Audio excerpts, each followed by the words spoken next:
요즘 같은 취업 한파 속 취업에 대한 이야기들을 진솔하고 솔직하게 털어놔보자. 취준 진담 코너 시작해보도록 하겠습니다. 안녕하십니까. 공돌이 현직자 채널 진행을 맡고 있는 이준하라고 합니다. 카이스트에 시중 합격하게 된 찝쟁이입니다. 네, 안녕하세요. 공들현 직자입니다. 네, 현재 대학교 재학 중인 홍성민이라고 합니다.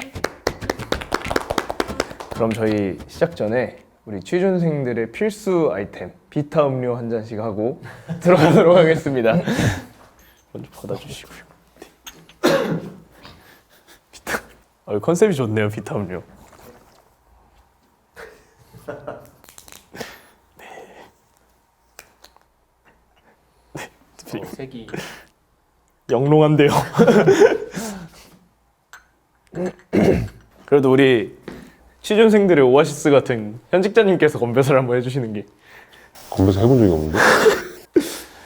취업 합격을 위하여. 위하여. 네, 부탁드립니다.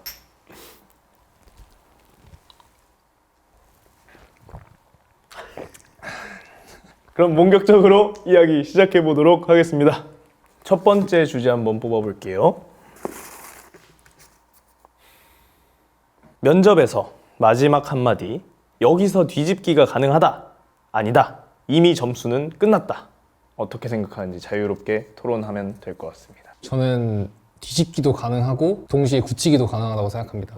저는 그걸 실제로 제가 면접장에서 느꼈다고 생각을 하기 때문에 간단하게 일리를 드리면은 제가 그 F1 더 무비 영화 있거든요. 네. 거기서 이제 주인공이 차 모일 수 있다면은 난 몇 번이라도 죽어도 좋아라고 얘기를 했었는데 제가 면접장에서 그걸 인용하면서 삼성전자에 입사할 수 있으면 몇 번이라도 죽어도 좋다라고 제가 얘기를 했어요. 그 마지막 한마디에서 이 얘기를 하니까 진짜 앞에 계시던 세 분이 갑자기 막 엄청 크게 웃으시면서 꼭 그 마음 잃지 말아달라고까지 얘기를 했기 때문에 저는 그런 것처럼 충분히 뒤집기도 가능하고 근데 막 너무 망쳤으면 어려운데 간당간당 하다면 뒤집기가 가능하다고 생각을 하고 또한 굳히기까지 할 수 있어서 좀 중요한 것 같습니다.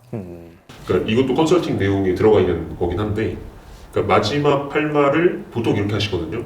저는 그래서 이것도 잘하고 저것도 잘하고 다시 잘한다, 다시 잘한다로 가고 이제 그렇게 하면 굳히기는커녕 이제 점수 따는 건 어렵죠. 다시 똑같은 내용 또 읊는 건데. 그래서 만약에 내가 면접 진짜 망쳤다, 그러면 거기서 소위 말해 미친 짓 하나 해야 돼. 뭐 예를 들면 저희가 옛날에 했던 거 생각해보면 망치진 않았었는데 저도 뭐 거의 굳히기의 일환이었던 것 같은데 그 회사에서 일하고 계신 선배한테 사원증을 받아와서 목걸이랑 이런 거 받아와서 주머니에 넣어놨다가 그거 걸면서 막 이 내용이 책에 있어요. 실제로 합격을 했었고 뭐 면접을 잘 봤든 못 봤든 그냥 어떤 그런 액션 정도는 취해줘야 뭐 내가 잘 못 봤을 때에 만회를 할 수 있다라고 보고 있어요.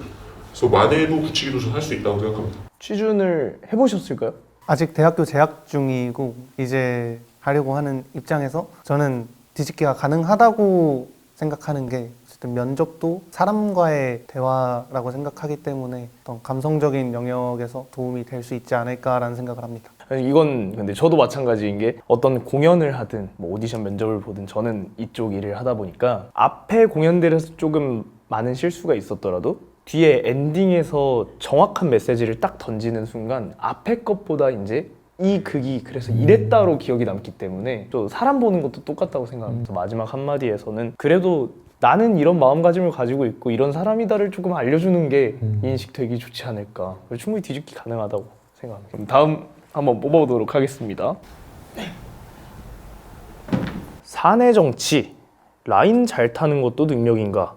비겁한 변명인가? 이거 질문이 좀 매운데. 그리고 이제 경험이 없으시니까 사내 정치는 필수입니다. 아 진짜요? 저는 그게 싫기 때문에 지향하고 있는데 결과적으로는 없어질 수가 없어요. 이 누군가가 평가를 하고 보상을 받고 또 누군가는 그 보상받은 사람들에 의해 밀려나고 이런 제도가 있는 한 제가 볼 땐 이건 없어질 수가 없어요. 그러니까 비겁한 변명이라기보다는 그냥 그것조차 이 사회생활과 이 사회의 일부라고 일단 받아들이고 내가 그거에 대한 거부감이 없으면 뭐 열심히 해야겠고 내 목표가 있으면 어쩔 수 없죠. 할 수밖에 없는 것 같아요. 근데 그걸 갖다가 뭐 싫고 뭐 그러면 나가서 사업해야겠죠. 근데 또 그것도 맞는 말 같아요. 이게 어쨌든 그런 그룹도 하나의 또 작은 사회다 보니까 정치라는 게 없을 수는 없을 것 같다고 저도 생각을 합니다. 되게 잘 나가는 사람이 있으면 또 따르고 싶은 사람일 수도 있는 거고, 그리고 그런 사람들이 밑에 사람을 끌어줄 수도 있고, 이것도 어쨌든 정치의 일부분이니까 너무 악영향만 끼친다고 생각하진 않거든요. 저 웬만하면 악영이라고 생각해요. 왜냐면 그것 때문에 정말 잘하는 사람들이 밀려나거나 그런 경우도 많이 봤거든요. 근데 뭐 어쩔 수 없는 것 같아요. 그러니까 어느 정도 일정 이상의 그 사람 수가 모이게 되면은 필연적으로 발생하는 것 같고, 말씀하신 것처럼 사실 저도 연구실에 있을 때 학사 과정이 뭐 한 4명 있다 치면은 그 중에 한 2명 정도는 이렇게 팔을 갈라서 이렇게 밑에 석사랑 연구원들 같이 끌고 다니면서 하는 그런 게 어느 정도 있기 때문에 저는 충분히 있을 거라고 생각을 하고, 그리고 저도 그렇게 썩 좋지만은 건 아닌 것 같습니다. 다 같이 두루두루 엄청나게 친해야 될 필요도 없다고 생각을 하지만 굳이 안에서 이렇게 갈라야 될 필요는 없다고 생각을 하기 때문에 저도 악영향만 미친다고 생각을 합니다. 회사뿐만 아니라 학교 생활에서도 그런 정치라고 부를 수 있을 만한 것들이 되게 많잖아요. 아까 말씀하신 대로 사람이 어느 정도 모이면 어쩔 수 없는 일이라고 생각을 해서 피할 수 없는 상황이다라고 하면 그걸 이용하는 게 영리한 방법이지 않을까라고 생각을 합니다. 현직자님께서는 그래도 취업을 해가지고 경험을 많이 해보셨잖아요. 그럼 좀 어떤 식으로 대처를 하는 게 좋을까, 좀 이런 팁들이 있을까요? 그런 말 있죠. 우는 놈 떡 하나 더 준다. 진짜 그게 정말 제가 볼 때는 거의 모든 조직에 통용되는 말이고, 그렇다고 해서 또 너무 자주 울면 안 되겠죠. 적당히 울고 치고 빠질 줄 알고. 그게 어렵죠. 어려운데 저도 그걸 별로 안 좋아합니다. 분위기가 많이 갑자기 씁쓸해졌네요. 한 잔 더 해야 되겠어요, 잘못하면. 자격증 컬렉터, 다다익선인가 시간 낭비인가. 직무 무관 자격증 5개, 직무 관련 1개. 자격증은 특정한 직군 제외하고는 무쓸모입니다. 아, 근데 그렇게 말씀하실 줄 알았어요. 이 말을 하면은 꼭 댓글이 달리더라고요. 뭐 이건 어때요? 저건 어때요? 자격증은 그냥 자격증이에요. 자격증을 딴다고 해서 바뀌는 건 딱히 없습니다. 네, 물론 이제 공기업에서 혹은 뭐 일부 직군, 품질 직군, 뭐 건축 관련 직군, 그다음에 인프라 관련 직군에서 이런 기사 자격증 같은 거를 따는 건 유의미하겠죠. 근데 여러분들 흔히 한 2, 3주 안에 딸 수 있는 그런 모든 자격증, 자, 제가 말하는 모든 자격증 포함입니다. 그 모든 자격증은 의미 없습니다. 솔직히 좀 강한데 그게 맞아. 사실 저 같은 이제 취업 관련 없는 사람들은 그래도 없는 것보단 있는 게 낫지 않아라고 무조건 생각을 할 거예요. 근데 이렇게 단호하게 말씀하시는 거 보면 진짜 통하지 않나 봐요. 그거 할 바에 실무 경험을 더 쓰는 게 맞아요. 그 시간. 물론 실무를 하시는 분이 자격증까지 있으면 당연히 좋죠. 근데 아무것도 없고 학과 내용만 있는데 계속 막 여름방학 내내 자격증만 따고 이러는 거가 문제라는 거예요. 그럼 최근에 또 취준하신 네. 십쟁이님께서 어떻게 생각하시는지? 일단 저는 현직이 알기 전에는 하나 땄고요. 쓸모없는 그 ADSP라는 그 빅데이터 관련 자격증을 땄고. 그거 되게 많이 들어봤어요. 네. 네. 왜냐면 주변에 다 따거든요. 아. 주변에 웬만한 대기업 가겠다는 친구들은 직무 관련하지 않고 일단 따고 보는. 다들 이제 요즘 뭐 데이터 중요하고 분석 중요하다고 하니까 이름 조금 비슷한 거 따는 느낌이거든요. 그래서 사실 따고 나서 본인도 알 거예요. 쓸모가 없다는 거. 그러니까 왜냐면은 공부하고 나서 한 2주면 사실 다 까먹어요. 내가 뭐 배웠지? 웬만한 그 한 학기 전공 과목 수준보다 못한 거기 때문에 저도 안 따는 게 맞다고 생각을 하고, 근데 꼭 약간 그렇게 맹신하시는 분들은 안 따면 불안해 하시거든요. 그럼 만약에 정 그렇다면은 말씀하신 실무 경험하면서 차라리 본인이 좀 많이 피곤해 하면서 병행을 하시는 게 조금 좋지 않을까. 정 불안하면은 짜투리 시간을 활용해서 한다면은 뭐 저는 나쁘지 않다고 보고, 난 자격증 따면서 시간 보낼 거야 라는 거는 저도 똑같이 반대입니다. 사실 학교에서는 가르치는 게 자격증 따는 프로그램도 되게 많이 권유를 하고 그런 게 되게 많았어서 자격증이 되게 중요할 거라고 생각을 했는데 좀 충격적인 그런 게 있네요.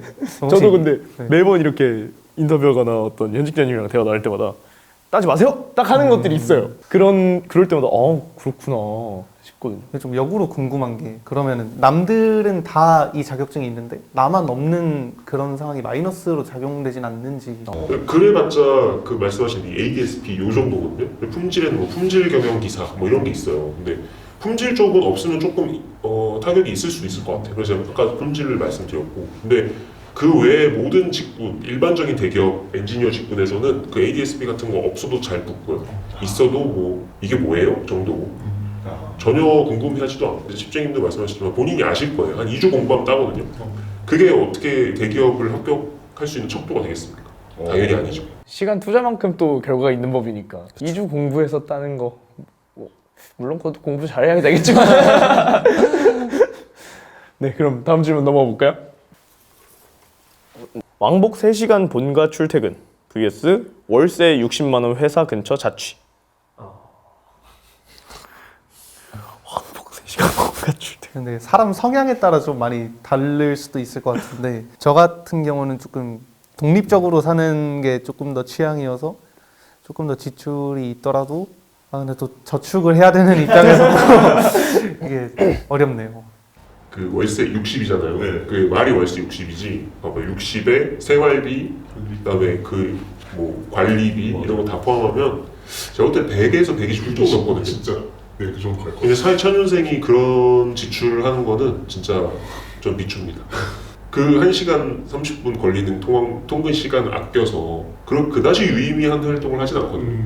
뭐 보통 집에 가서 넷플릭스 본다고 맞죠. 네, 좀 더 자고. 뭐 유튜브 이렇게 막 보잖아요. 그래서 일단은 그때는 좀 아껴서 좀 유의미한 CD를 뭐 마련해 놓는 게 맞지 않나라고 생각은 해요. 오히려 약간 왔다 갔다 하면서 지하철에서 그렇죠. 뭘 준비를 하거나 하는 게 오히려 좀 더- 그게 좀 더 건설적일 것 같아요. 저도 차라리 초년생 때는 진짜 힘들어도 출퇴근을 해서 CD를 모으고 전셋집을 얻는 게 예, 어느 정도 그 선이 될 때까지는 힘든 것보다 지출을 안 해야 한다는 게 더 강하기 때문에 요즘 같은 시대라면 더더욱이. 그래서 저도 그냥 일단 3시간 하다가 맨날 3시간으로 살 수는 없는 거고 한 2, 3년 열심히 바짝 모은 다음에 이제 그 월세가 그렇게 들어가지 않는 방안을 좀 강구하는 게 좋지 않을까. 아 근데 진짜 맞아요. 요즘에는 또 CD를 모아놓고 또 그걸로 더 돈을 불릴 수 있는 방법들이 정말 많은 세상이다 보니까 사회 초년생 때는 그래도 어린 나이니까 이렇게 체력을 좀 더 고갈시키고 돈을 버는 게 맞잖아요. 이게 참 슬픈 건 맞는데 저도 그리고 최근에 왕복 3시간 출근을 했거든요. 실제로.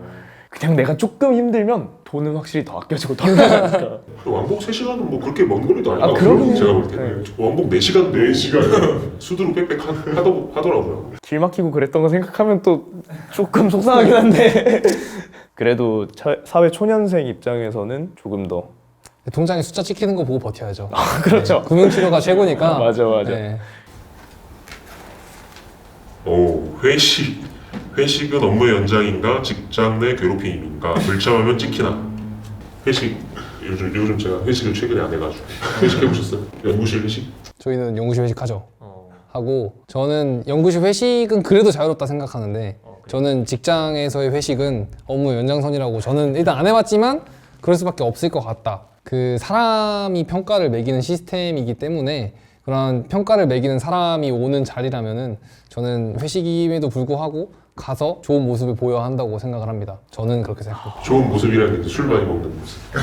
그것뿐만 아니라 그냥 약간 아까 나왔던 사내 정치랑 약간 비슷한 결인 것 같아요. 그 그룹의 분위기를 좀 많이 타지 않나 싶긴 한데 저 같은 경우는 이제 공연을 하면 시작하는 기념으로 10파티 끝나는 기념으로 쫑파티 이제 중간에 힘드니까 중파티 술자리 진짜 많은데 저는 술을 한 방울도 못 마시거든요. 그래요? 의외로 그런데도 그 그룹의 분위기가 되게 좋을 때는 사실 회식 개념이랑은 거리가 멀 텐데 가고 싶어지고 가서도 되게 높고 또 능력이 있는 분들이랑도 그냥 더 얘기 나눠보고 싶고 약간 그런 것 같아요. 근데 진짜 싫어하시는 분들은 저 극도로 싫어하시더라고요. 저 잘 왜 그런지 잘 모르겠는데 저는 회식이 그냥 공짜로 맛있는 거 먹을 수 있으니까 좋았거든요. 뭐 싫어하시던데 근데 솔직히 업무 연장성 업무 맞아요. 안 가는 것보다 무조건 가는 게 맞죠. 요즘 친구들은 이제 정말 싫어하시더라고요. 저도 어떻게 보면 이제 좀 연차 차고 위에 있으니까 왜 안 가지? 이런 생각이 별로 딱히 할 일 없어 보이는데 왜 안 갈까? 가서 좀 이렇게 얘기도 나누면 좋지 않나? 네, 많이 싫어하더라고요. 이유는 잘 모르겠습니다. 저 꼰대인가 봐요. 약간 매일같이 막 회식하는 그런 그룹도 있죠. 제가 처음 입사했을 때 진짜 인턴으로 입사했는데 와 새벽 3시까지 마시는 거예요 술. 그러고 나서 당연히 저희 학생이었으니까 그때 새벽 3시에 마시고 당연히 못 가겠네. 그래서 정신무장이 안 돼 있으니까 그래서 막 거의 원래 8시 출근 뭐 이래야 되는데 9시 10시까지 못 갔어요. 새벽 3시까지 마시고 막 토하고 막 그랬어요. 근데 너무 놀라웠던 건 사내 메신저를 봤는데 다 출근해 있는 거예요. 그래서 야, 이렇게 해야 대기업에서 어른이구나. 이런 거구나. 그때 제가 처음 느꼈죠. 저는 사실 회식이라 해봐야 뭐 학교 회식 이 정도밖에 경험을 못 해봤는데 가끔 있으면은 저는 되게 좋은 것 같아요. 좀 분위기 환기도 되고 좀 안 친했던 사람과 좀 대화를 터보기도 하고 한 측면에서는 되게 괜찮은 것 같은데 또 회사는 위계 질서가 너무 확실하다 보니까 요즘 이제 젊은 층들한테는 확실히 좀 불편할 수는 있겠다는 생각이 드네요. 오늘 이렇게 또 여러 가지 주제로 재밌는 이야기 나눠봤는데요. 솔직하고 진솔한 이야기를 또 다른 입장에서 듣다 보니까 더 재밌었던 시간 같습니다. 오늘의 취준 진담 다들 어떠셨나요? 재밌었습니다. 흔히 약간 이런 얘기로 토론해보기가 쉽지 않은데 그래도 이렇게 우연찮게 좋은 기회에 다양한 재밌는 주제로 얘기해봤어서 좋았던 것 같습니다. 네, 저도 요즘에 이런 뭔가 사람을 만날 일이 많이 없었는데 네, 요즘 너무 바빠가지고 그래서 저도 재밌었던 것 같아요. 아직 취업을 안 한 입장에서 이제 겪지 못한 새로운 얘기들을 들을 수 있어서 좋은 마음도 있고 두려운 마음도 생기는 것 같아요. 오늘 또 어쩌다 보니까 씁쓸한 얘기가 좀 많이 나왔어요. 그래도 저희는 항상 취준생 여러분을 응원하고 있겠습니다. 취준 진담 여기까지 마쳐보도록 하겠습니다. 하나, 둘, 셋, 화이팅!